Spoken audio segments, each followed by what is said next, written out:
Das Radikal.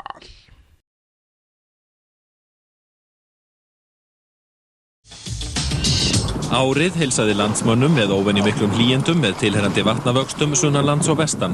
Á Dalatanga vissu menn vart hvaðan á þá stóð veðrið þegar nýtt hitamet var slegið þar í miðjum janúar. Hver gæti trúa þessu? 14. janúar 1992, kýr á beit hér á Dalatanga.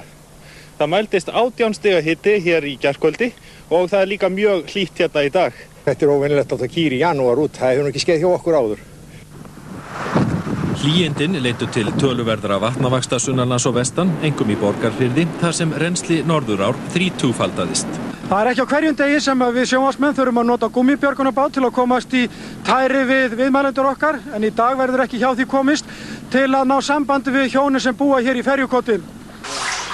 Þar flæddi vatn íbúðar og gripahús.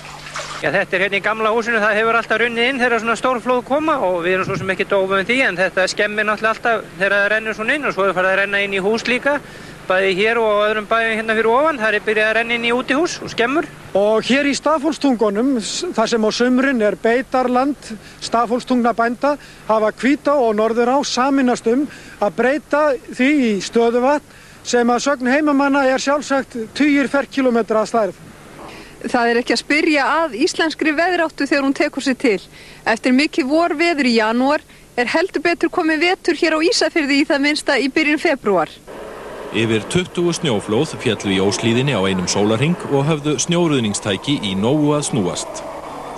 Það er ekkert gaman mál að vera á ferð hér slóðir, enda má kallast mesta mildi að það var enginn að keyra hér framhjá þegar snjóflóðin féllu.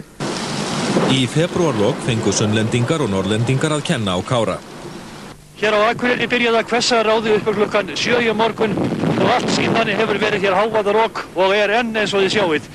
Í einni vestu kviðunni þá tókst þessi bíll að loft sem við sjáum hér fyrir aftan mig.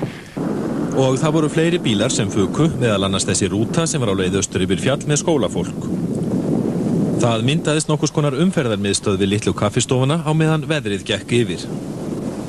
Það var ekki stætt hérna fyrst við komum. Menn fuku hér á milli kanta, við erum að strengja línur, nota stóran vegagerðartrukk til þess að hafa skjól á honum fyrir rútuna og síðan notuðum við veghefil til að draga hann upp á veginn.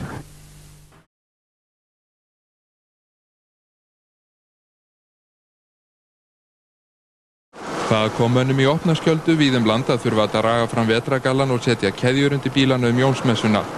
Moka þurfti Breiðadalsheiði 23. júní og í Fljótum í Skagafirði mældist rúmlega 30 cm jafnfallinn snjór. En smáfólkið í Ólafsfirði var ánægt með snjóinn þó aðrir hefðu á honum ama. Það snjóaði töluvert á Norðurlandi í gærkvöldi og í nótt og teftust fjallvegir víða af þeim sökum. Til að mynda Víkurskarði sem við erum stattir á hér nú og urðu fjölmargir frá að hverfa. Og sauðfjárbændur voru verulega áhyggjufullir enda lömb í hættu. Já, þeir fóru í gær og sóttu það sem þeir sáu og ráku niður. Verið svona cirka 150-60 kindur sem þeir fundu. Leita þurfti allt aftur til ársins 1959 til að finna sambærilegt veður á þessum árstíma. Norðanáhlaupið olli ungadauða og að minnstakosti 50 ær drápust í Skagafirði.